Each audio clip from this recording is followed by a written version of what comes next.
Так, всем привет. На часах 17:00, 20 января 2021 год. Меня зовут Глеб, и это 51-й подкаст.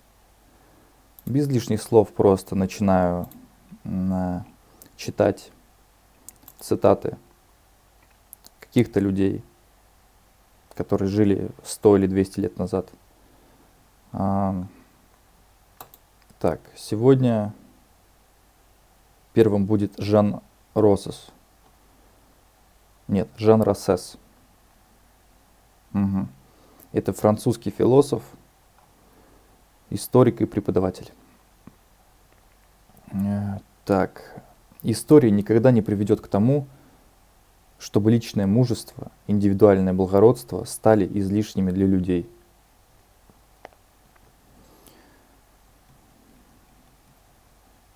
Истинный патриот тот, кто говорит правду даже своей стране. Мы должны брать из прошлого огонь, а не пепел. Революция возможна лишь там, где есть совесть. Революция – варварский способ прогресса. Существует только одна бессмертная сила, которая переживает династии, догмы, классы. Это сила творческого труда. Традиция – это не сохранение пепла, а раздувание огня. Неплохо. На самом деле у всяких философов, писателей, поэтов намного больше трудов, но самые известные, то есть какие-то высказывания, какие-то стихотворения там, или книжки, они есть в списке, а какие-то менее значимые, их почему-то не добавляют. Я вот нашел, получается, тут 1, 2, 3, 4, 5, 6, 7 цитат всего. Если постараться, можно найти и больше. Но это не подходит для моей рубрики, так скажем. Дальше. Да, кстати, я заметил, что почему-то на Земле самые лучшие люди, самые талантливые, они почему-то всегда где-то живут в другом месте, не там, где ты находишься. Я сужу по себе, то есть я вот, получается, говорю на русском языке и живу в России. И я не могу назвать каких-то, не знаю, философов, каких-то там писателей, каких-то ученых, которые как-то повлияли на мир. В большинстве случаев это всегда какие-то люди из Европы, из Америки, то есть с Запада и с Востока. Вот север и юг, там что-то не особо дела обстоят. Ладно. Давайте дальше.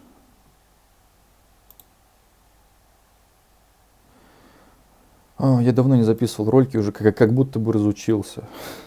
Сижу такой, типа, а что мне говорить-то? Я не подготовился. Обычно, когда делают подкасты, какие-то темы выбираются. У меня обычно в смартфоне там 5 тем, допустим. Я записываю ролик на эту тему. Но сейчас тем нет. Я о другом совсем думаю, но такая рубрика, как цитаты известных людей, она вне зависимости от настроения, финансового положения и прочего, я просто могу включить и сразу же сам узнать какую-то новую информацию полезную, какую-то, так скажем, поучительную историю услышать и записать ролик. Вот, не забрасывать это дело, потому что, я бы не сказал, что это дело самое ужасное на свете, и что не стоит тратить на него время. Вот тратить время на какую-то работу, где ты просто сидишь, ничего не делаешь, тормозишь, то есть деградируешь, не разговариваешь, просто молча сидишь там, не знаю, или ты работаешь 12 часов. Ты, получается, только работаешь там руками, ногами, получается, а головой ты не работаешь. Ты даже, у тебя нет времени там почитать ничего. Поэтому нужно находить время, там, хотя бы час времени в день на чтение чего-либо, на любую тему, на тему там биологии, на тему политики, религии или просто какое-то искусство, посмотреть какие-то картины.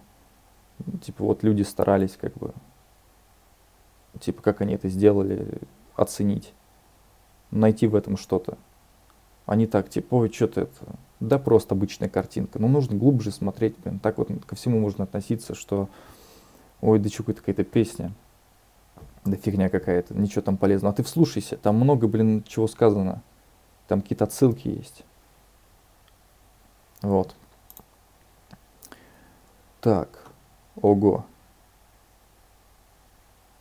Страбон, греческий историк и географ. Сейчас я масштаб увеличу. Плохо видно просто. Так. Он жил до нашей эры еще. Вот меня всегда удивляло, что где-то там много тысяч лет назад жили люди, и они думали своей головой. Как-то у них это, как будто их кто-то этому наделил. Потому что в наше время прошло там 2000 лет. И многие этого и не знают. Они, то есть, до этого вообще не в состоянии додуматься.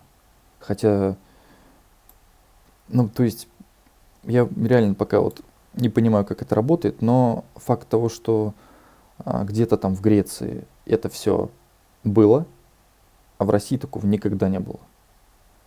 Или там еще в каких-то странах. Где-то было вообще поле было. Ничего не... То есть пустыня.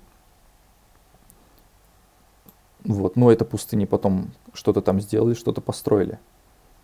Хоть как-то улучшили ситуацию. А тут, получается, есть места такие, где что было тогда, что сейчас одно и то же. Как бы, и думаешь, блин, это что такое-то? С чем это связано? Может, с тем, что кто-то, ну, перевода не было, язык кто-то не знает, ну там какая-то латынь, как на ней ты будешь читать, если ты русский, там, тебе нужно сначала выучить латынь, а ты свой-то язык с трудом выучил. Ну, ладно, это тема для другого подкаста, просто если что, можете подписаться, там будет плейлист, короче, добавьте его, сохраните себе мой плейлист с подкастами, найдите на одном из каналов и посмотрите, в каком-то, когда-нибудь я, скорее всего, эту тему буду обсуждать, но не сегодня. Для такого предмета, как география, более всего необходима геометрия и астрономия. Первые историки и физики были также сочинителями мифов. Да. Не только одни поэты признавали достоверность мифов. Ведь государства и законодатели гораздо раньше поэтов признавали мифы из соображений их полезности. Всякий невежественный и необразованный человек является в некотором смысле ребенком, и как ребенок любит мифы. Этим отличается и человек полуобразованный, ибо его разум недостаточно развит, и, кроме того, сохраняет привычку, приобретенную с детства. Но так как чудесный элемент в мифах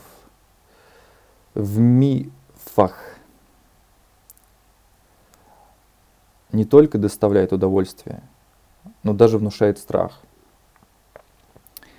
то мы можем пользоваться мифами до того и другого рода для детей и взрослых. Вот так вот. То есть получается для каждой возрастной категории свои сказки. Имея дело с толпой женщин или со всяким простонародьем, философ не может убедить их разумными доводами или вселить в них чувство благочестия, набожности и веры. В этом случае необходим суеверный страх, а его невозможно внушить, не прибегая к сказкам и чудесам. Ведь молния, эгида, трезубец, факелы, драконы, копья Тирсы, оружие богов – все это сказки, так же, как и все древнее учение о богах.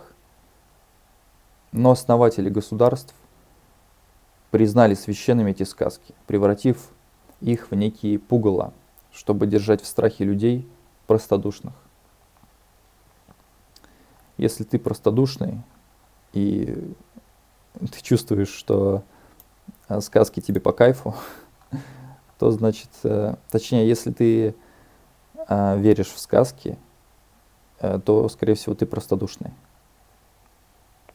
Ну, то есть ты не какой-то там развитый человек. Ты обычное, ну, как бы, как это говорится, как стадо, которое доверяет, не проверяет, ну, как бы,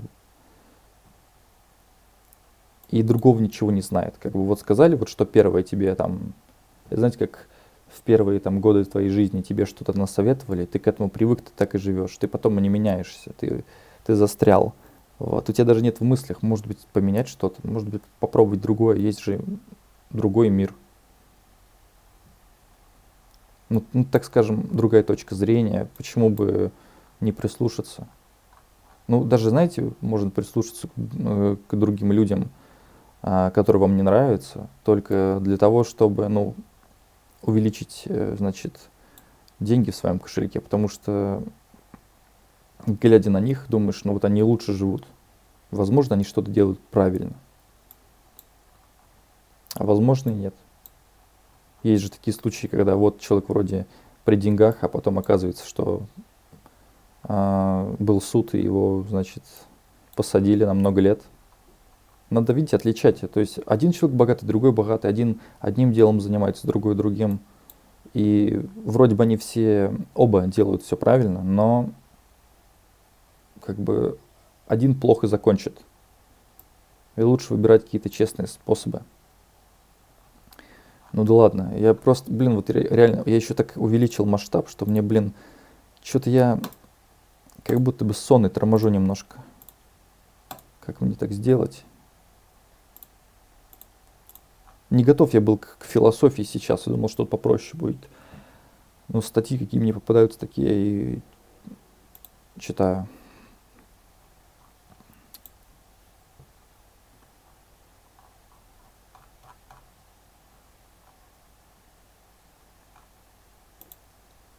Так.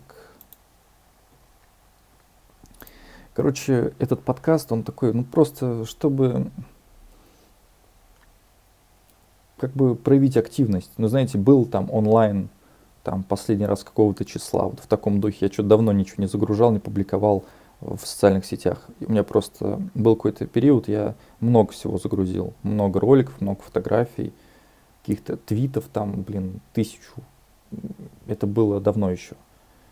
А потом перестал. Я думаю, а в чем проблема? Я могу дальше это делать иногда. Ну, как бы, знаете, выделять время, там, час в день, и нормально. И так будет, получается, больше подкастов, больше активности. И если раньше мог в один месяц записать 50 роликов и выложить их, а потом, ну, все, то теперь эти 50 роликов будут выходить по одному в месяц. То есть на протяжении там сколько? 4 лет, что ли, блин. 50 роликов. Ну, 48 роликов, 48 месяцев. Ну, получается 4 года. Ну вот. Правда, нужно тогда делать ролики длиннее. Допустим. А я наоборот хочу, короче, делать и ролики короткие, и выпускать их реже. Наверное, те ролики, которые у меня были до, там мне было что сказать. Прямо конкретно, допустим, там 3 часа я знаю, о чем я буду говорить, ну, примерно. То сейчас я просто, ну, типа, читаю цитаты готовые, то есть кто-то мыслил там 300 лет назад. И вот я как бы знакомлюсь с его творчеством, так скажем. Какое-то стихотворение попалось, давайте его тоже прочту. Леонид Сафронов, русский православный поэт. Впервые о нем слышу, ну ладно. Так. Золотая облепиха бабьим летом зацвела. Так под старость лет попиха вдруг попа с небес свела. Ходит спелым урожаем с головы до самых пят. Шепчет батя нарожаем кучу новеньких попят. Я не буду комментировать это, но вы поняли, я думаю, все.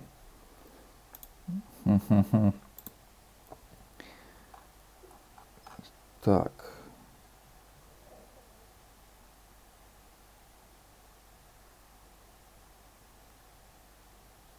Марта Мария Туизлтон Уайкем Вайком Файнс Тиффин.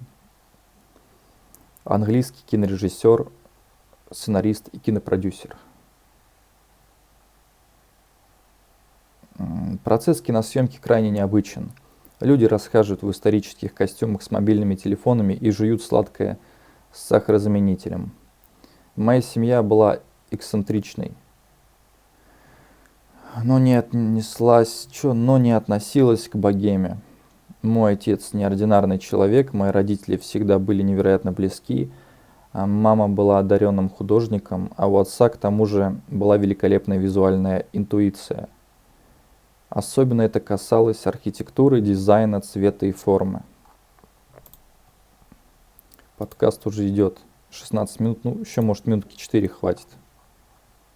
Ну реально, просто мне настроения просто нет. Мне легче так прочитать без камеры, это посидеть, чем это записывать, произносить все это вслух. Это труднее, как бы.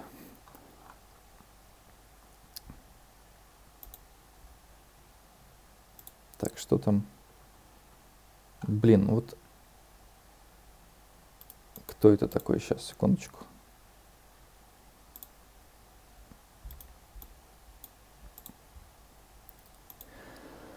Ох, так.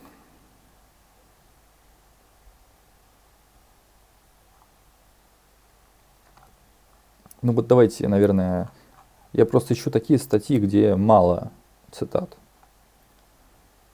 Чарльз Гойфорд, американский исследователь, публицист. Я во многом могу быть не согласен с тем, что я читаю, потому что там какие-то затрагиваются темы религии, я сам, допустим, в религии не разбираюсь, как я могу соглашаться. Просто что-то кто-то говорит на эту тему, я думаю, блин, а откуда он знает-то? С чего он это взял? Поэтому читаю, первое впечатление, которое остается, то и все. Если мне понравится, то я найду потом информацию по этой теме или книжку этого автора. А если нет, значит, обойдусь. То есть ничего страшного. Трое моих любимых писателей. Это Чарльз Форд и еще раз Чарльз Форд. Это он про себя. Нет, это цитаты о Форте. То есть цитат самого Форта нет, но есть слова людей, которые о нем что-то думают.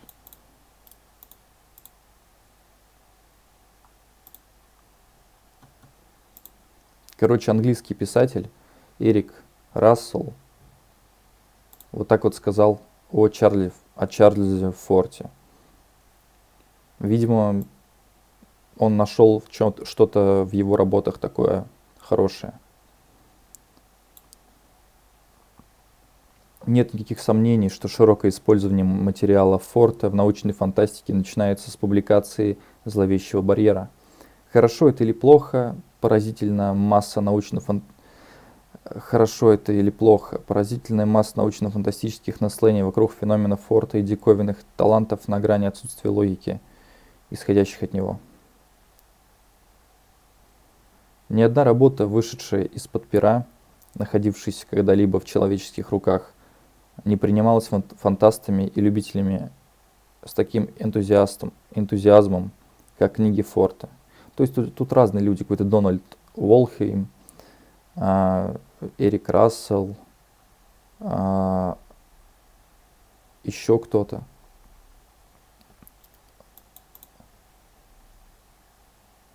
Я эти цитаты, ну, не выбирал просто, такая статья попалась.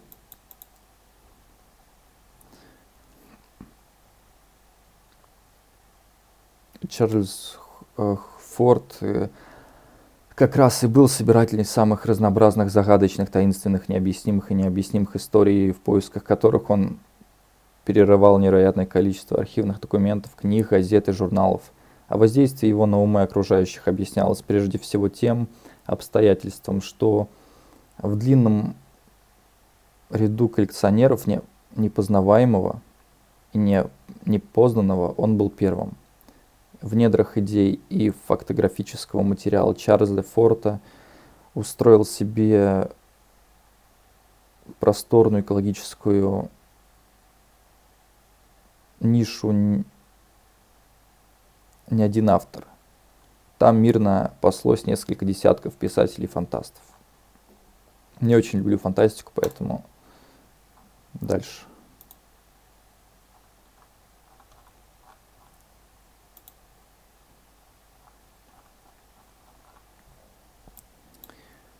Так, это слишком много здесь цитат, давайте другое.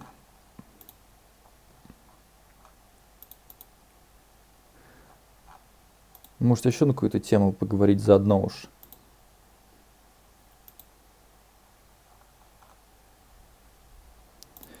Но могу еще сказать пару слов по поводу социальных сетей. В социальных сетях, ну, то есть очень часто я вижу людей, которые, ну, знаете, что вот у большинства в моде, у большинства о том и в социальных сетях и говорят. Допустим, в моде какие-то шмотки, значит, нужно одеваться дорого, какие-то смартфоны, какие-то там, значит, автомобили. И нужно снимать видео на эти темы. Или типа снимать ролики на тему, как кого-то там развести, обмануть, либо там приворожить, еще что-то. И, блин, люди почему-то идут вот именно в модные направления. Хотя, ну, понятное дело, что если ты идешь и делаешь как все, то денег у тебя не будет, потому что конкуренция огромная. Ты просто возомнил себя, не знаю, психологом или каким-то врачом и начинаешь что-то какие-то диагнозы ставить в интернете, там, короче, что ты разбираешься, показываешь людям. И ты делаешь это бесплатно. И люди смотрят и думают, ну вот ты уже рассказал, зачем к тебе обращаться? То есть ты уже всю информацию как бы слил. Ты гнался за просмотрами, а нужно гнаться не за просмотрами, а за деньгами. И когда у тебя будут деньги, ты себе этих просмотров сделаешь сколько угодно, хоть миллиард, я не знаю. И я постоянно вижу какую-то, ну просто чепуху. Как будто нечего другого снять. Ну, то есть какие-то понты, какие-то там, типа, значит, отношения, что-то там еще могут, короче, про политику, про экономику. Откуда вам знать-то, блин, про эту политику, экономику? Если вы знаете это все, занимаетесь этим, зачем вы это в интернет выкладываете, просто вот так вот все рассказываете, что типа вот это, вы такой знаток.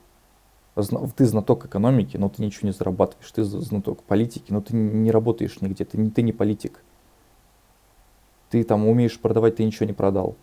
Ты что-то говоришь про отношения, у тебя нет отношений вообще. Зачем ты это снимаешь? Я говорю, эти просмотры, ну блин, меня не впечатляет это. Или эти ролики постановочные, ну как не постановочные, а эти как-то глупо сделано, нарезано. То есть ты говоришь по одному предложению дебильным голосом, не как в жизни, а каким-то радостным голосом или таким, ну, громким, или с улыбкой ты говоришь, и ты вот так вот нарезаешь по кусочкам. И это выглядит, как будто, знаете, детям объясняют что-то. Маленьким детям, которые вообще, ну, то есть, смотрят мультфильмы, им нужно прям вот по полочкам все разжевывать. Каждое слово медленно, вот так вот, по слогам. И ты на это думаешь, смотришь, блин, вы в ТикТоке для кого снимаете? Для пятилетних детей, что ли? Вы думаете, они вас смотрят, что ли? Или они понимают то, что вы говорите, но они посмотрят, но они дальше пойдут. Они не запомнят ни вашего лица, ни вашу информацию. Просто что это, блин, происходит? Мне просто мне стыдно быть частью этих людей, которые вот из себя что-то строят, блин, типа вот я там, я говорю, разбираюсь в разных темах, там кто-то в музыке, кто-то в кино, кто-то в религии, кто-то в политике, в экономике, в психологии, в философии. Вы чё, в смысле, где вы разбираетесь-то? Вы просто открыли страничку в интернете, ну, типа, со статьей, где там описывается диагноз, на камеру его прочитали, и типа, вот я психолог. Так любой это может открыть. Что нужно много, что ли, ума, чтобы это все понять? Наоборот, даже когда ты читаешь, ты лучше поймешь, чем ты будешь смотреть это видео этих идиотов. И я бы хотел бы найти в ТикТоке, допустим, какое-то что-то интересное, или на Ютубе, или какие-то прямые эфиры посмотреть. Но в большинстве случаев прямые эфиры это где люди бухают, в ТикТоке это где вот что-то обманывают, какие-то либо хвалятся, либо обманывают, просто вот. И потом, когда ты это насмотришься, ты понимаешь, что вокруг очень много красивых людей, но тупых. Они красивые, да, реально, они что-то рассказывают. Ну, есть, допустим, контент, но более-менее, который еще можно похвалить, не ругаться и даже прислушаться.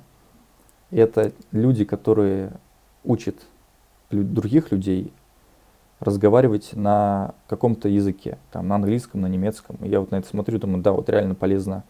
Это хотя бы поможет простому зрителю овладеть вторым языком и потом найти контент хороший на английском языке. И уже там информация получше, покачественней. Не как вот в России, когда ты бедный, и тебе нужно, ради просмотров хоть что-то снять, наговорить, и, пожалуйста, типа лайк там поставь, в следующем видео другое будет какое-то объяснение там. Короче, в Америке, ну, в нормальных странах, нет смысла просто людям снимать ролики ради каких-то просмотров. Они, если снимают, то снимают с какой-то целью, там, реально научить людей, чтобы сделать их умнее, чтобы они не были тупыми. В России просто все делается для того, чтобы тебя обмануть, тебя, развести, либо на деньги, либо еще на что-то.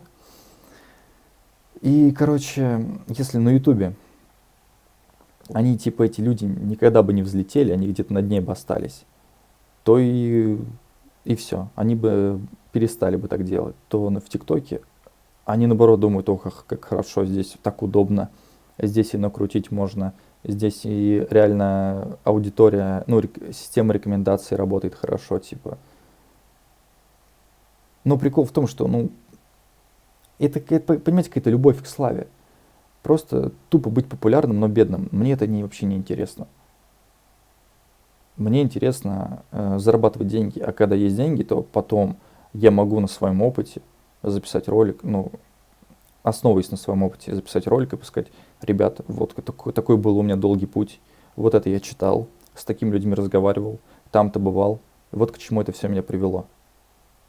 То есть это интереснее, эта история там на час, на два, такая вот ламповая, так скажем, в домашней обстановке, намного интереснее, чем в этом ТикТоке минута, и ты ни хрена не понял, как это вырвано из контекста, из какой-то книги вы кусочек вырвали, куда мне идти? Нужно это гуглить. Это, короче, или недосказанность какая-то. Но бесит вообще. Короче, ладно, я не хочу тратить время на этих людей, которые просто, им повезло с внешностью, такая внешность от природы, но не повезло с мозгами, потому что они эти знания свои, даже если они там реально что-то знают и учились, они это не монетизировали никак. Они сидят, дома с этими знаниями и все, типа, вот я молодец, типа, я умнее других. И что дальше? Ты не применил их. А если ты их не применил, ты их забудешь. Ты учился там в школе, старался, прошло 5-10 лет, ты не помнишь, что там было, зачем ты старался. Ты должен учить так, чтобы это не забывалось. Но, видимо, школьные знания нереально такие, ничего не стоят, и их все забывают. Потому что мои знания, которые я там знаю, допустим, по музыке, я все помню, я спокойно открываю программу для написания музыки и знаю, куда что нажать. Нет никакой проблемы. То есть настолько я знаю, что мне уже не хочется открывать, потому что это любой сможет. По факту, вот если записать нормальный урок часовой, не курс, там, 10 уроков или какой-то приходить там в какое-то помещение, там садятся все и слушают какого-то человека. Нет, просто вот так вот сесть, поговорить, объяснить, показать пару скриншотов и все, и человек, любой справится, потому что музыка, она одна и та же, просто она она так строится, что человек, который, ну, не представляет, как она выглядит вообще на экране монитора, она ему кажется сложной. И когда ты открываешь, ты думаешь, вот так и так и так, вот вся мелодия. Вот так, такой, от этого зависит громкость, от этого зависит, значит, там, ширина там, и прочее. Короче, я изучил одну свою тему, и на основе этой темы я примеряю этот опыт на другие темы, на медицину, там, на религию, на политику, и понимаю, что будет то же самое. Изучу политику, тоже буду это знать, не буду на этом зарабатывать. Поэтому нужно выбирать еще так, что ты и зарабатывал, и знал. И что тебе дано. Мне, например, не дано рисовать. Я просто хотя любой почти человек может рисовать. Но вот у меня вообще никак не получается. У меня и влечения к этому нет. И когда я пытаюсь что-то рисовать, получается какая-то, ну, все как-то неровно, криво, не в тему. Не могу. Я в это не лезу. И, и я по этому поводу не парюсь. Но есть какие-то темы, которые я думаю, блин, вот плохо, что их не знаю. То есть там еще непонятно, смогу или не смогу. Вот искусство, да, рисование 100% не могу, все, не лезу в эту тему. Я всегда это знал. Но есть какие-то темы, которые непонятны еще. Вроде и смогу, а вроде и нет. Стоит пробовать, не стоит. Но вряд ли такое может быть, что ты по жизни знаешь только что-то одно, и все. Тебе не дано другое. Нужно проверить все. Вот именно я постараюсь это все сделать и потом об этом рассказать. И мне кажется, это интереснее, намного честнее, чем в ТикТоке смотреть ролики по минуте ради какого-то счетчика. Вы зайдите в мой ТикТок, если вам так интересно, и найдите там ролик, там, короче, ну, там вертикальное видео получается, и там все, короче, черное изображение. И это потому, что у меня в начале видео было все черное и в конце. И поэтому картинка такая, ну вот эта превьюшка. Но там 500 тысяч просмотров. Вот зайдите, посмотрите, думайте, что такого? Типа, почему же так много, а толку никакого? Да потому что это все обман. Это, типа, знаете, человек регистрирует себе YouTube канал или TikTok, подготовил себе 10 роликов и разгружает их раз в неделю. И накручивает просмотры там по 500 тысяч на каждый. И все, и перестает снимать. Вот тебе. И потом человек, который тебя не знает, заходит, думает, по 500 тысяч смотрит. И он как бы по привычке уже подписывается. Типа того, раз много, значит надо подписаться. Вот и все. Ну, просто я не хочу идиотов на свой канал привлекать, которые верят вот тому, что у меня счетчик такой, и на меня подписываются. Они, то есть, не понимают, что это неправда. И подписываются. И толк какой от них? Они не платежеспособные. Они зайдут на канал и что? Они на рекламу не кликнут. Ничего потом не купят. Они задонатят. Какой смысл в этой аудитории? Это, блин, я в жизни не хотел бы с такими людьми общаться. А тут еще, блин, какие-то в интернете что-то подписываются, и что толку от них? Ладно, еще что-то хотел сказать. Блин, забыл что-то. Я хотел сказать... медицина, вот, в ТикТоке и на Ютубе есть еще врачи, которые показывают, как у человека там, человек неправильно чистил зубы. Он чистил там вот так вот, а нужно вот так вот чистить. Вот так вот. Вот так вот даже, вот так вот. То есть сверху вниз, снизу вверх, вот так вот. Потому что есть у некоторые люди, у них, ну, там, не знаю, эти карманы, вот эти десен, они какие-то, блин, глубокие, что ли, и туда все попадает. А есть те, кто можно даже так чистить, и ничего страшного. Вот, и там показывают, короче, как лечат зубы, как какие-то пломбы ставят, или там виниры и прочее. Или какие-то операции делают. И думаешь, ну, вот это, ну, реально видно, что у человека, допустим, была боль, врач ему помог. Вот это видео, вот чтобы себя до такого не доводить, типа, придерживайтесь, значит, таких-то правил. Вот. Сейчас немножко водички попью. Раз уж 30 минут записываю подкаст.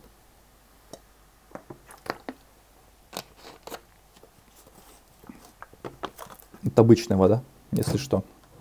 Не какая-то там там алкоголь или чай, я не знаю, подумайте. Так вот, медицина хорошая тема, но нужно там хорошо учиться, сдать хорошо экзамены и попробовать поступить. И бюджетных мест мало, но это реально. Ну, либо заплатить там за обучение за каждый год. Дорого, вот. У меня таких денег нет, я живу в провинции. И здесь таких учебных заведений нет. Поэтому, да, мне как бы оно и не нужно, потому что ну, это слишком трудно, это такая ответственность, потому что из-за меня человек может пострадать, и потом у него будет, не знаю, проблема с зубами, короче, если что-то не так сделаю. И там огромные деньги, и бывают разные случаи, глубокие, там какие-то нервы. Короче, это, конечно, неплохо, но это нужно понимать, что ну, ты сможешь попасть в сам институт, у тебя есть время, у тебя есть еда, у тебя все есть. Ты, то есть знаешь, что ты будешь 5 лет учиться. А тут ты не знаешь, будешь, не будешь.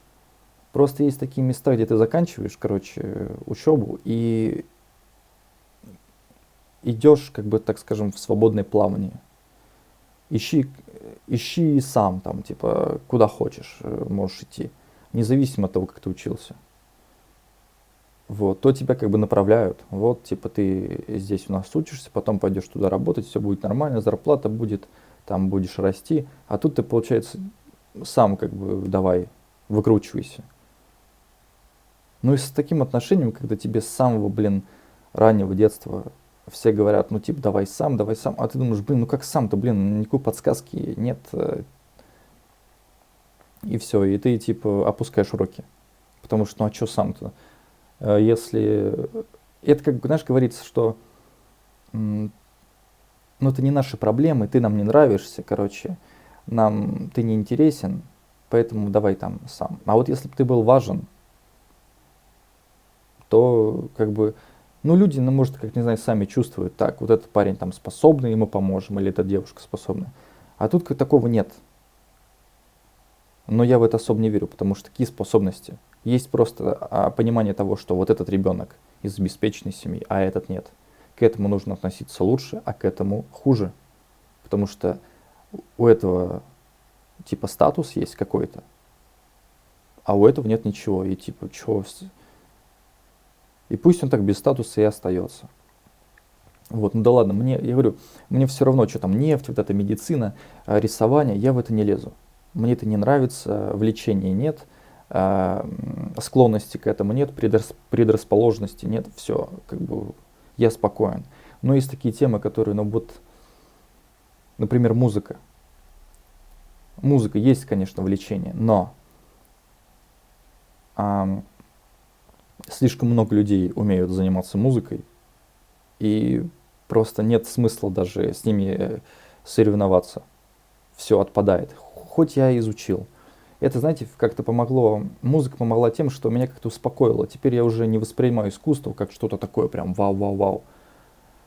Теперь я как обычный такой человек, который, знаете, работает на какой-то работе, и его не интересует то, что ну, другие работы, другие какие-то там вещи, допустим. У меня есть свои какие-то ценности, я вот живу, другие я не признаю. Так и теперь музыка для меня стала ничем. Ну, точнее, популярная музыка. Какая-то музыка, джаз, допустим, или ambient, или chill out. Я продолжаю слушать. Иногда deep house еще слушаю. То есть радиостанция именно. И я, то есть, уже не выбираю так, что вот конкретно вот эту песню, вот эту. Я просто включаю, и она мне на фоне играет. И это меня немного успокаивает, потому что, ну, на в большинстве случаев в каких-то супермаркетах, еще где-то играет музыка, которая на тебе вообще неприятна. И вот не хотелось бы проводить время на таких работах, где вот играет музыка, которая тебе не нравится. Хочется работать там, где ты можешь сам контролировать. Хочу вот эту, хочу ту. Вот. А это, даже вот эта вот фоновая музыка, она как-то тебя либо заряжает, либо разряжает. Формирует твой вкус, так скажем. Ну да ладно. Короче,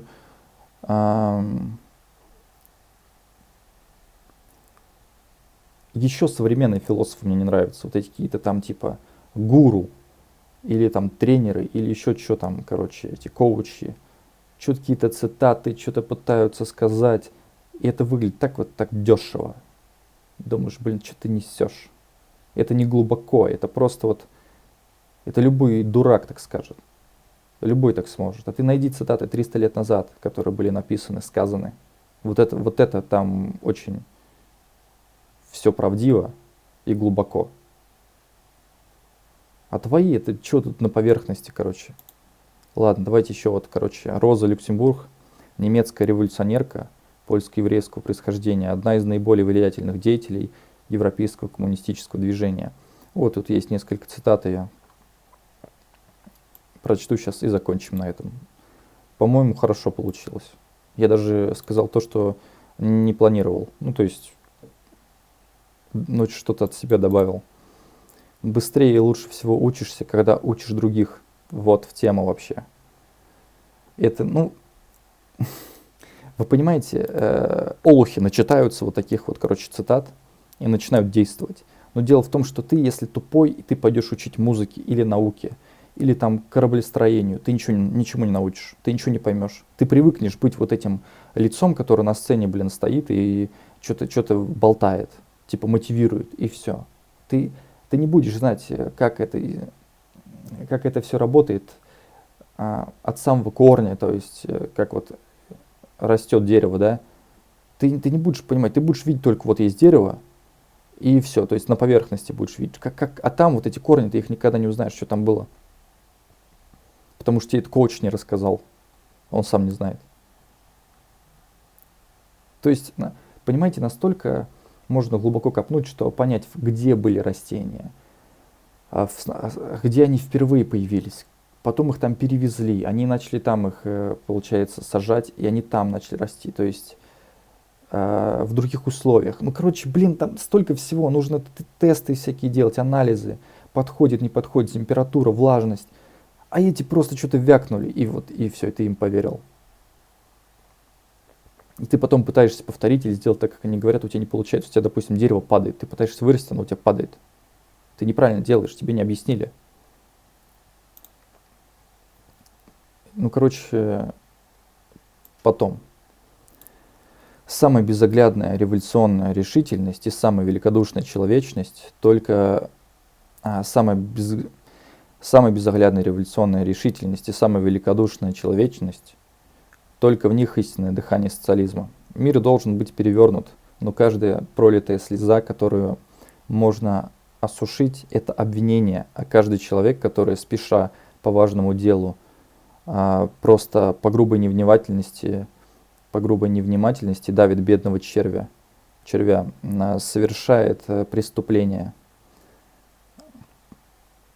Да, блин, вот реально, я как будто читаю, у меня в жизни такое всякое бывало. Очень похожие случаи. Я думаю, блин, вот я живу в это время, а Роза, получается, жила в 19 веке и умерла в 20-м.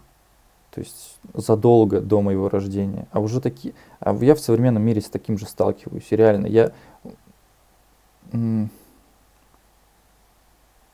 да, у меня вот точно так же было. Знаете, и у меня было, у каждого было. И со стороны я видел это, а со стороны это еще страшнее. Когда ты сам это делаешь, ты не осознаешь. А когда ты видишь, как другой делает, думаешь, блин, вот, скорее всего, и со мной такое бывало. Те, кто не двигаются, не замечают своих целей. Те, кто не двигаются, не замечают своих цепей. Я надеюсь умереть на своем посту, на улице или в тюрьме. Вот такая вот Роза. Блин, может еще что-то? Как-то заканчивать такими цитатами не очень хочется.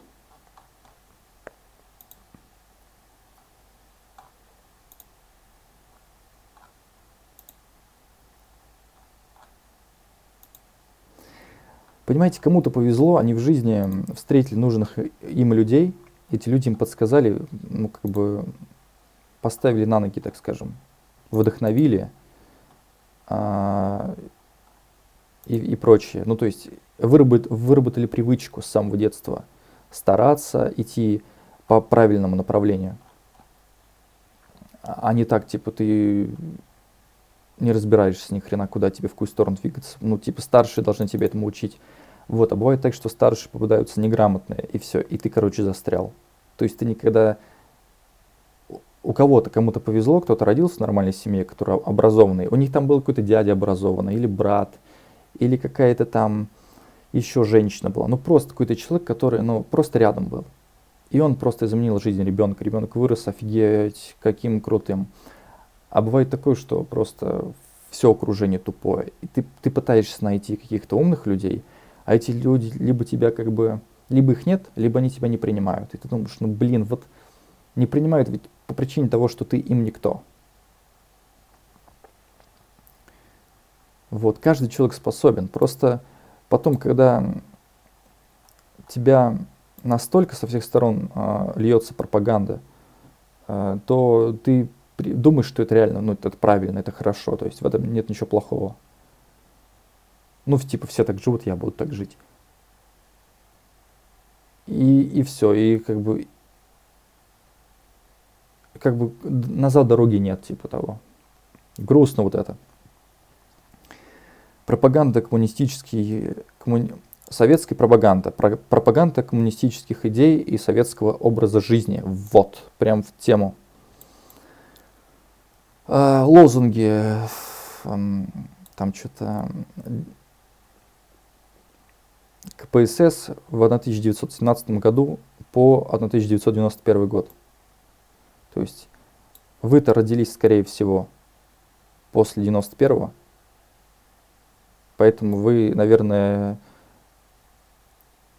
об этом и не знаете, что такое вот было. Он какие-то принципы, правила жизни. Я сам их еще статью не читал, вот сейчас вот поделюсь с вами. Мне не страшно, потому что, ну, от прочтения я никак не поведусь на это. Типа того, вот сказали, делать так, я буду делать так. Нет, я подумаю, если я сделаю так, что-то будет что-то плохое, скорее всего, делать не буду. То есть наперед смотрю, представляю всю ситуацию. Я понимаю, что какой-то человек так сделает, ему, может, от этого польза будет, но я так сделал, мне от этого пользы не будет. Газета — это не только коллективный пропагандист и коллективный агитатор, она также коллективный организатор.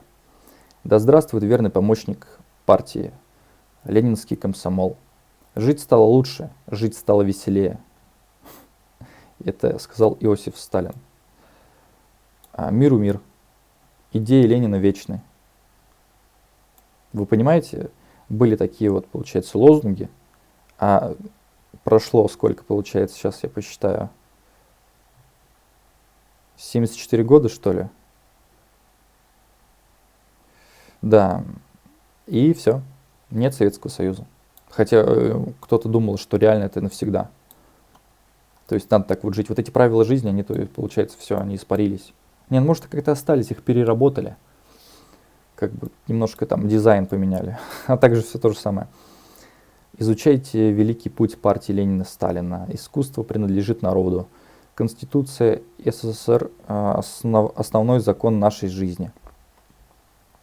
Мы не рабы, рабы не мы. Мы придем к победе коммунистического труда. Народ и партии едины. От каждого по его способностям, каждому по его труду. Пьер Жозеф Прудон. Это французский публицист. То есть он так сказал. Он жил в 19 веке и умер в 19. А потом Советский Союз, ну, типа, хотел такое сделать для народа, так скажем. Ну, то есть, по такому принципу жить хотел народ. Но не получилось. Партия наш рулевой. Партия ум, честь и совесть нашей эпохи. Планы партии, планы народа. Превратим Москву в образцовый коммунистический город. Пролетарии всех стран, соединяйтесь. Пятилетки качества, рабочую гарантию. Пятилетки качества, четкий ритм. Решение 25-го съезда КПСС выполним. Слава великому советскому народу, народу-созидателю. Слава КПСС, слава нашей родной коммунистической партии. Советские люди твердо знают, там, где партия, там успех, там победа. Спасибо родному Сталину за наше счастливое детство. Я не буду это комментировать даже вообще никак. СССР – оплот мира во всем мире. Трезвость – норма жизни. Труд в СССР есть дело чести, славы, доблести и геройства. Ну да, если ты герой, если ты работаешь за копейки и не жалуешься. Ты просто герой, реально. Трезвость – норма жизни мне понравилась. А потом от каждого по его способностям, каждому по его труду. Но это, понимаете, тут какие-то выкрики просто. Тут нет ничего нового, какого-то уникального. Это просто какие-то, это даже не цитаты, это просто лозунги реально.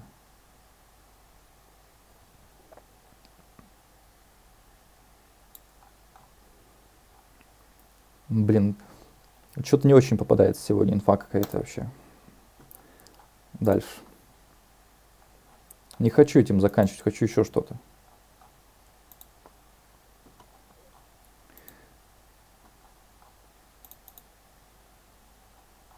Так.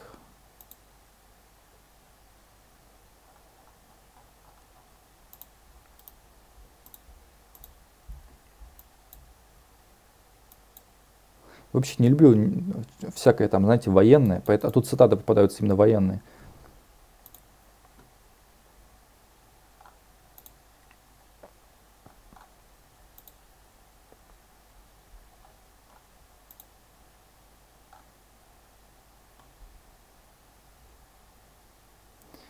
Еще одна цитата, наверное, слышали, типа лозунг такой, типа «Россия для русских».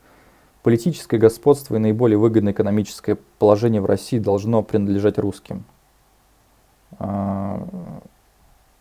Куплеваский какой-то, 1908 год. То есть это уже этому лозунгу больше 100 лет.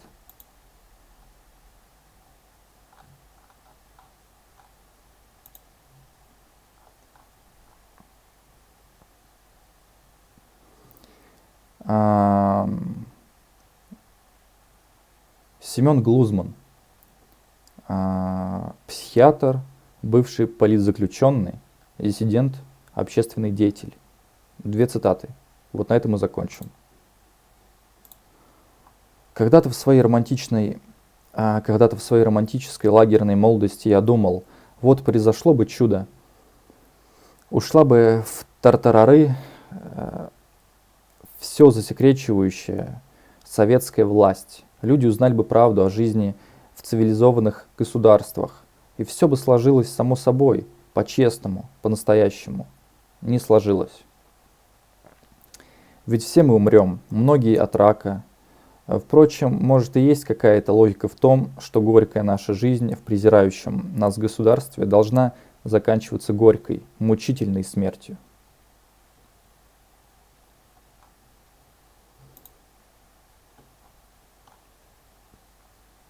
Давайте еще. Не знаю, как тут ударение сейчас.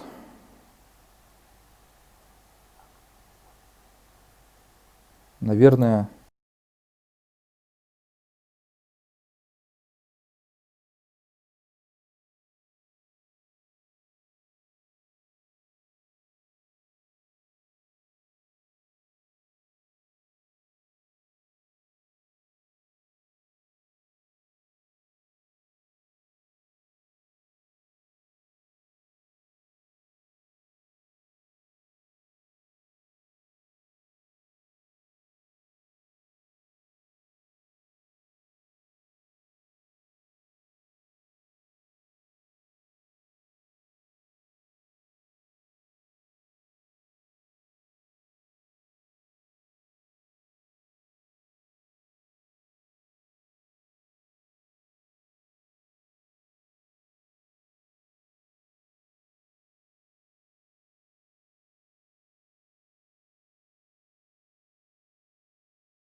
Так, ну еще что-то хочу добавить в подкаст. Почти час. Ну, нормально. Так, вот венгро-американский математик Джон фон Нейман жил в 20 веке, умер в 54 года.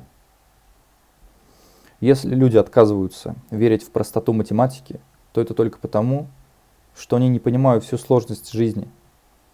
Любой, кто принимает во внимание арифметические методы получения случайных чисел, вне всяких сомнений, заблудшая душа.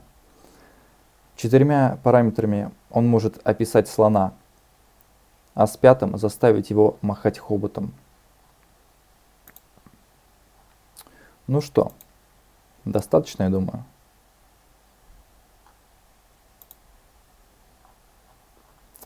Не помню, что хотел я добавить. Вот, давайте вообще не в тему, конечно, но добавлю. Короче, есть такой прикол, что женщинам или мужчинам не нравится, когда у их партнеров, так скажем, некрасивые колени. Вот такой вот прикол, типа того. Просто вспомнил. Еще в смартфоне, может быть, что-то. Я сейчас, секундочку, посмотрю. Может, там что-то у меня есть. Так вот сказать быстренько, чтобы потом не записывать отдельно. Так. Короче, смотрите, сразу скажу. Там всякие ставки, казино. Это не дело. Не лезьте в это. Никому не советую. Например, там парикмахер.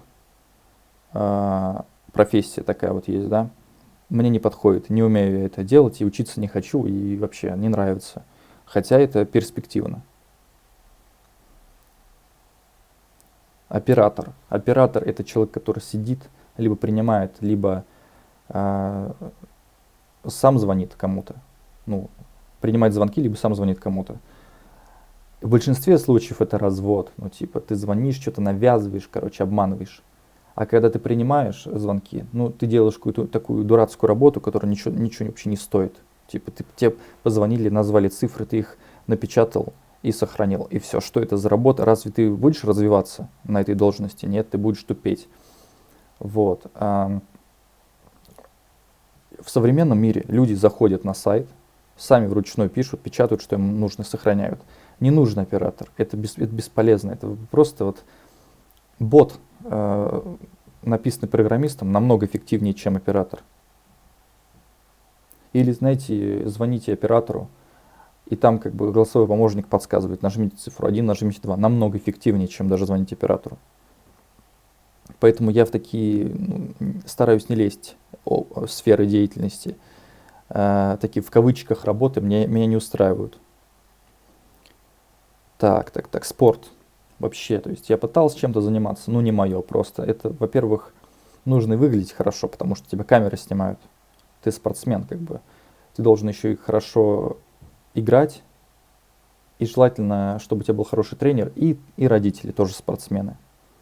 Водитель, не умею водить машину. Не хочу этим заниматься, боюсь пораниться. И машина, если кредитная. Короче, многие могут сказать, страховка, да идите в задницу со своей страховкой. Так, инвестиции. Инвестиции, если у тебя есть деньги, ты можешь в 5 разных дел инвестировать. Какое-то дело окажется хорошим, принесет деньги. А остальные дела, получается, плохие. Это ты как будто впустую выкинул деньги на ветер. Вот, поэтому, чтобы так вот жить, нужно изначально иметь деньги. А если у тебя их не было, ты будешь зарабатывать их 30 лет, а к тому времени ты уже помрешь. Писать книги. Сейчас не 20 век, не 19, не 17.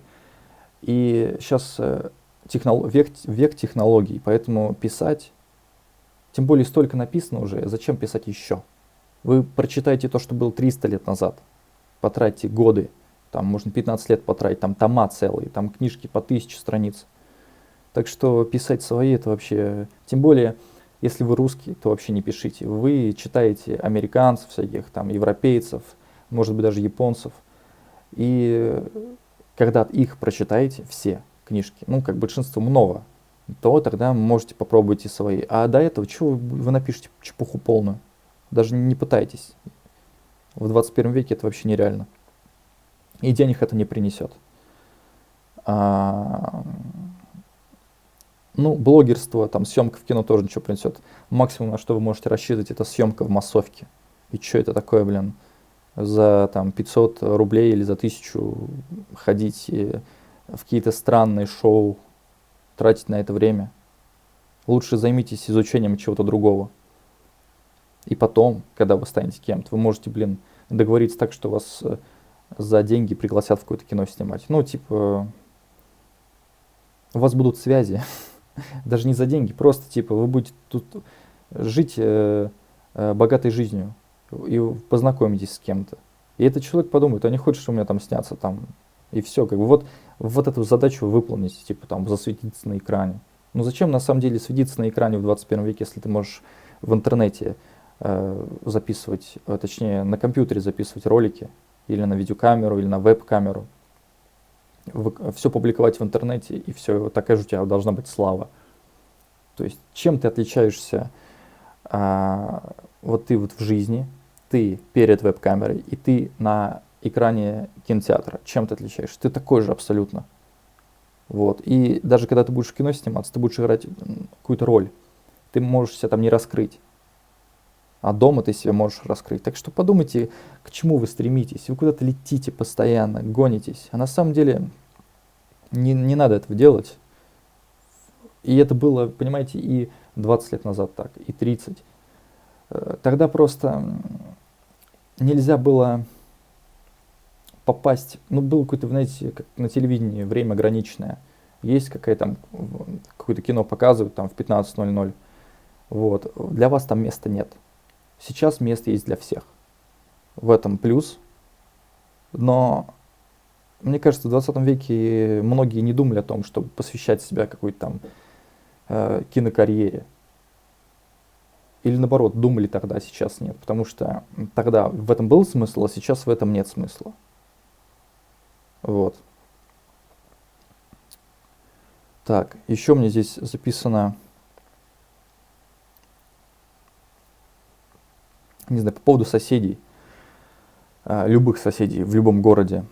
Значит, кто-то занимается любовью, звук громко очень, кто-то топает, кто-то делает ремонт, кто-то храпит, кто-то пукает, кто-то разговаривает по телефону, то есть очень громко, раздражает.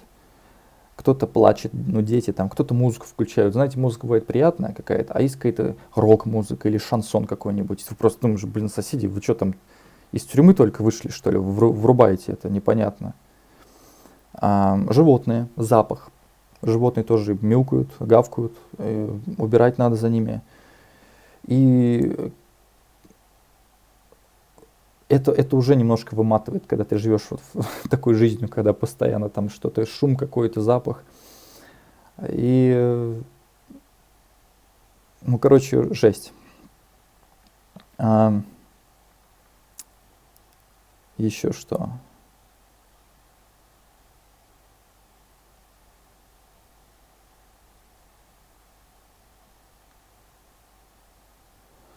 Так. Что еще? Может быть, сейчас, секундочку.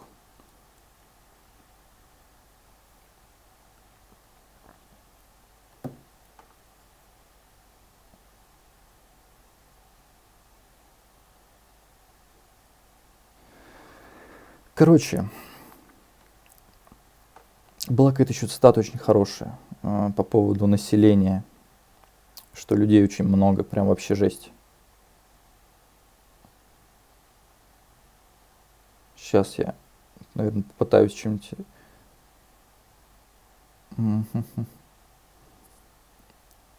Все, вот я реально на этом закончу. Вы поймите, если в 19-20 веке людей было не так уж много, и там как-то ты выделялся, если ты умный, ты выделялся, то сейчас умные люди могут взять, нанять людей, которые ничего из себя не представляют, сказать им, что делать, и будут казаться умными тоже. Ну, потому что, как говорится, как пластилин. Тебе сказали, ты вслух произнес, якобы ты понимаешь, о чем ты говоришь. Ты об этом ты вообще не понимаешь, что ты говоришь. Но ты красиво это сказал. И все, и тебе поверили, что ты в этой теме разбираешься. Тебя разрекламировали. Все думают, раз о тебе говорят, значит ты чего-то стоишь. А в тебя просто деньги вливают. Чтобы, все внимание было на тебе. И я говорю, таких людей развелось очень много.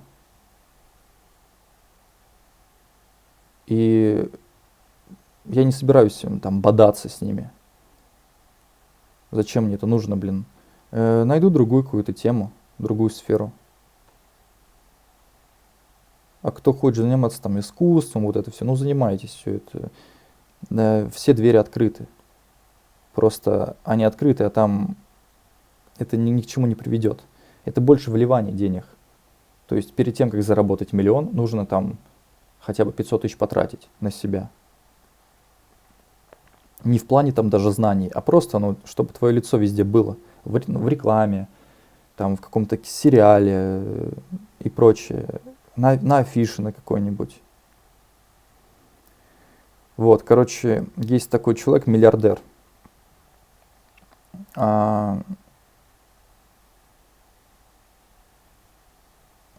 Блин, как же его...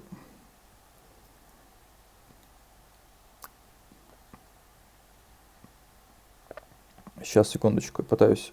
Вот, нашел все. Тед Тернер. Это американский предприниматель. Вот его слова. То есть это к чему сейчас прочитаю? К тому, что мнение может меняться. Я сейчас записываю ролик вот так вот, а потом могу записать другой ролик, и там буду говорить уже что-то другое. Но плюс-минус одно и то же. Не прям все изменил, передумал. Нет, я чуть-чуть подкорректировал. В 1996 году заявил в интервью для журнала «О природе», что 95% сокращение численности населения планеты до 225 или 300 миллионов было бы идеальным. В 2008 году в интервью для Университета Филадельфии Тед Тернер изменил свое мнение и говорил уже о сокращении до 2 миллиардов, более чем на 70% от нынешней численности населения. По его мнению, у нас слишком много людей. Тернер высказал отрицательное отношение к богатейшим людям США. Список богатейших людей Америки журнала Forbes разрушают нашу страну. Может наступить новая французская революция. И будет новая мадам Дефарж, которая их свяжет и отправит на маленькой повозке на городскую площадь. Бум, и они расстанутся с головами. Миллиардер, если миллиардер так считает, то что вы думаете, что, если миллиардер так вот говорит, так думает, предприниматель, да, который, то, скорее всего, ваш начальник думает точно так же, потому что, как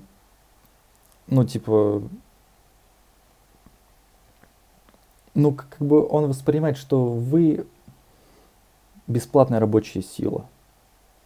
Вот. Этот воспринимает как просто, люди там мешают что-то ему делать, либо им приходится платить, поддерживать вот это вот всю индустрию, там, не знаю, какую-нибудь, либо еще что-то, но находится причины. То если также и с людьми, то есть всем нужна работа, а тут, они приходят, что-то показывают, вот я умею, а этот начальник думает, у нас уже тут есть, мы бы с радостью, но у нас уже тут все занято. Они ходят и ходят, думаешь, вот поменять своего работника на нового или нет. Этот-то вроде уже долго работает, а может быть новый придет, будет лучше. И постоянно вот это, если бы население было меньше, таких проблем бы не было. То есть к начальнику редко приходили бы. Вот в чем плюс. А так ты сидишь, и ты как бы не можешь отказаться, потому что государство требует от того, к тебе приходит, посмотри, оцени там что, как бы найми. А ты не можешь, ты отказываешься. Вот. Просто реально не хватает для всех мест. Создаются новые какие-то места, такие примитивные, куда люди идут, ну, лишь бы куда-то пойти. И они там дальше тупеют. И, ну, короче, не создаются ведь такие места, где люди будут развиваться. Нет, такого нет. Типа, чтобы люди не ходили по этим работкам, вот это устраиваться на всякие низкооплачиваемые, их желательно бы в университеты засунуть. Не в один университет для всех с одной профессией, а разные профессии. Создать такие, такие, такие, такие. Все, на выбор. Каждый найдет себе место, потом, может быть, уедет. Но нет, зачем? Может быть, кому-то выгодно, блин, чтобы человек был бедным. Но и с другой стороны, а с какой, как в смысле выгодно бедным быть? Он же налоги не платит. Просто типа количество, что вот есть. Ну, блин, что-то люди вообще устроили непонятно что. То есть я как это понимаю? Я понимаю, что люди боятся умереть, и чтобы, ну, типа, после себя что-то оставить, заводят ребенка. Просто у них все, руки опустились, они думают, ой, мы не можем уже, не выдерживаем, надо завести, мало ли что-то случится через месяц, через два, лучше завести, а там как будет. А потом оказывается, ну, они вытерпели, они, то есть, могут жить, мало есть и, типа, мучиться, но они не умирают. И, типа, ну, вот, блин, а ребенок-то родился, он в это опять. И так вот бесконечно. Это просто, ну, как бы инстинкт. То, что вот скоро умру, надо что-то успеть сделать. Что-то там, даже в моем случае, там, видео записать, музыку какую-то придумать, книжку написать, там, ребенка завести, вот в таком духе. Но я все-таки считаю, что нужно оставлять после себя что-то, ну, творческое. А там живого человека, блин, людей очень много, достаточно на Земле. А вот искусства и каких-то открытий их мало. Поэтому лучше потратить жизнь на какое-то там, на освоение космоса, блин, чем тратить время на воспитание ребенка, из которого точно 100% ничего не выйдет. То есть я и про себя говорю, и про вас, и про будущее поколение, и про прошлое. Большинство, оно всегда вот просто как будто его и не было. Это как, знаете, цветок вырос, потом завял. Или там листва была на дереве, она опала, все. То есть потом новая листва. И так вот, ну, она ведь с каждым случаем, с каждым годом листва не изменяется. Она как была, так и остается. Она, то есть, не как-то не эволюционирует, там, не улучшается. Просто как было все, так и осталось. Единственное то, что вверх выросло немножко, так и вы. То есть, ну, может, у вас родился ребенок ростом повыше, и все, больше никаких талантов, ничего нет, блин. Вот, поэтому, тем более, когда в каких-то странах, допустим, ну, в России, там, в Украине, в Казахстане, в Беларуси, скорее всего, самая популярная профессия у мужчин это там, не знаю, полицейский, военный какой-нибудь, значит, сотрудник, это медицинский сотрудник или учитель и прочее. И других просто направлений нет. И думаешь, блин, вот... Нет, я бы сказал про мужчин, ну типа у женщин медицина, это у женщин популярная профессия учительница и какая-нибудь медсестра или там врач, а у мужчин полицейский или военный.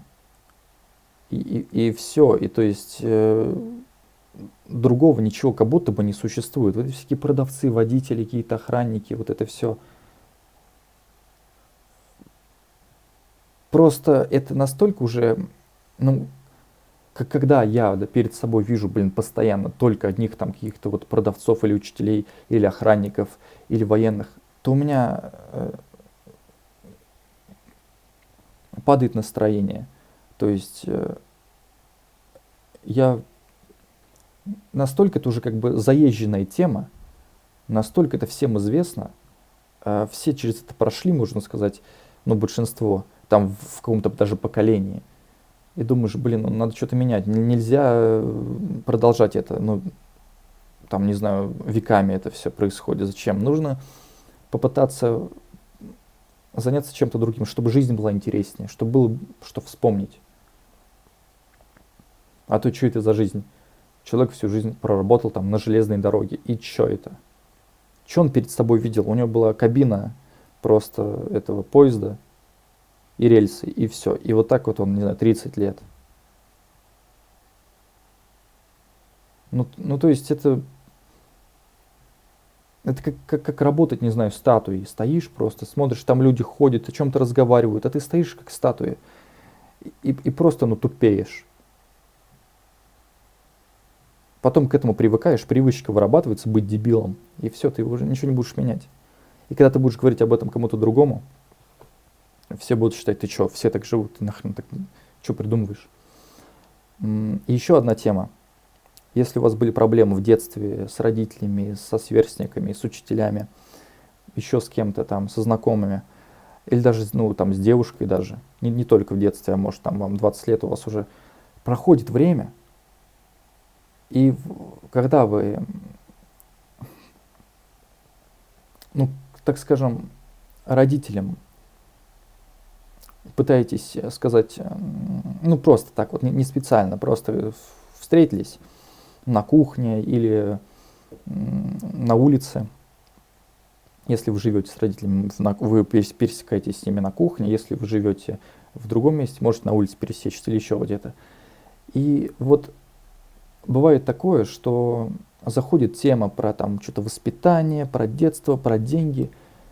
И всегда родители абсолютно все говорят, типа, да мы тебе там все давали, а типа ничего не было. Но они уверены в том, что не давали, не пытаются как бы сказать, да нет, все было, типа, у тебя было больше, чем у других. В надежде на то, что ты об этом забыл. Ты потом пытаешься вспомнить, а может правда было? Нет, не было, просто ты не помнишь, ты был маленьким, там, то есть ты рос, развивался, еще не был человеком полноценным. И они творили, что хотели. Они могли там и ударить, и что-то там не дать, и наказать, и накричать, и там был плач какой-то, унизить могли. А потом вырастаешь, что-то какие-то намеки происходят, или какие-то похожие ситуации с другими людьми. И ты потом обращаешься к родителям и говоришь, вот у меня такая ситуация была, такая же была в детстве. С вами. Помните? Нет, такого не было, мы такого не делали. И вы понимаете, то есть человек пытается себя как-то оправдать. На самом деле было, но ему же невыгодно это все признавать. Ему не хочется, чтобы ему в ответ также там мстили и прочее. Поэтому эта тема как бы переводится сразу на какую-то другую, и все. Вы поймите, что всегда так будет. Неважно, там, отец или мать, всегда будут говорить, что все давали, хорошо обеспечивали, хорошо учили. Это ты такой плохой, ты вот этого все не делал, а мы-то старались. А ты на них посмотри, что из них вышло, кем они работают, сколько они зарабатывают, как они старались.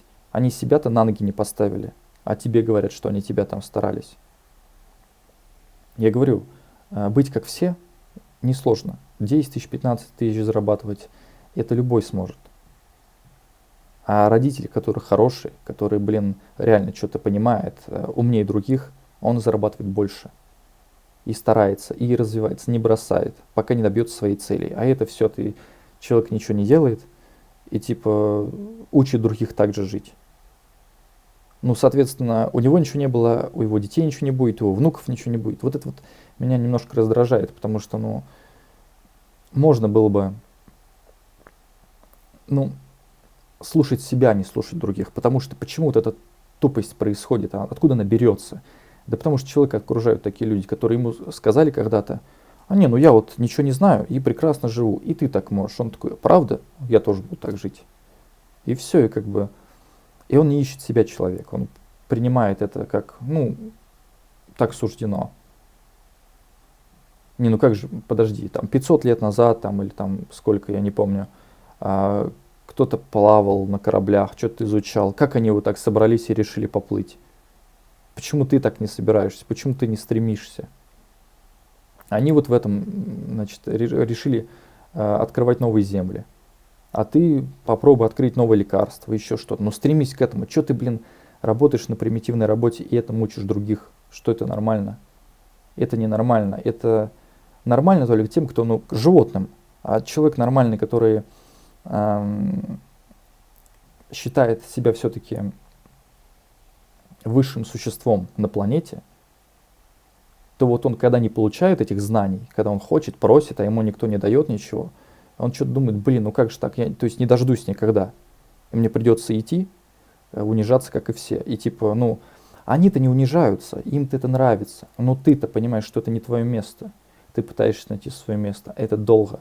Можно просто не дожить, ты не найдешь это место. Оно, ну, бывает, деньги заканчиваются и все.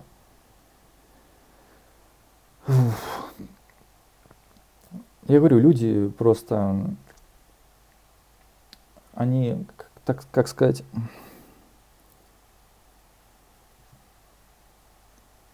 ну, их окружение не дает просто выбраться. Ну, как это ведро с крабами. Ты пытаешься выбраться, что-то там спастись или что-то узнать, а тебя тянут вниз-назад. Ты что, живи как мы.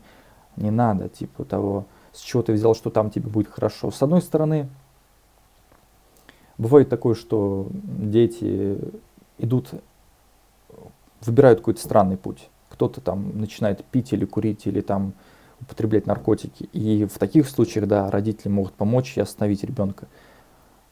Но когда ребенок тянется, блин, к искусству, к науке, а его останавливают, говорят, тебе это не надо.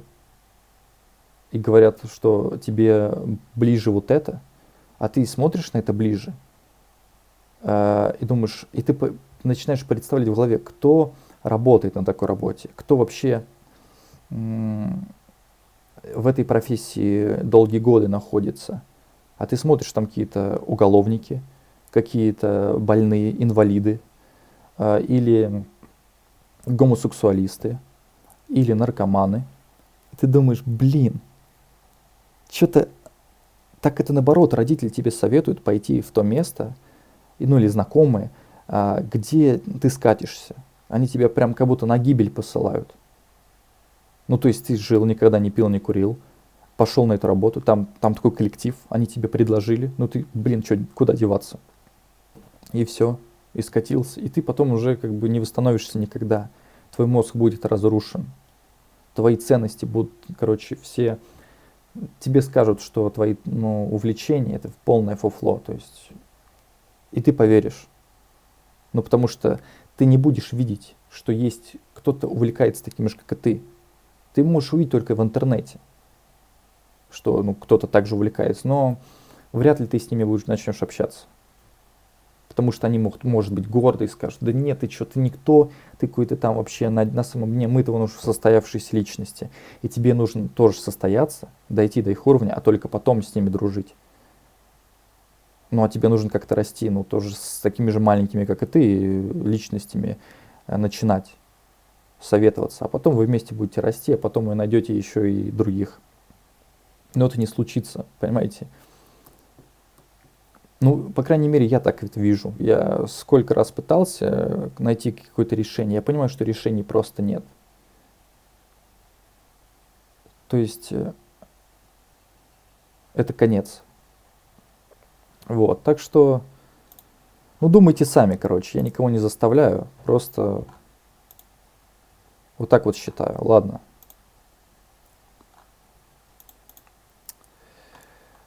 Наговорил, короче, много всего. Ну да ладно. Мое самое большое желание сейчас сидеть под яблоней и ничего не делать. Ничего, просто сидеть под яблоней. Ладно, все, спасибо. До свидания, пока, увидимся.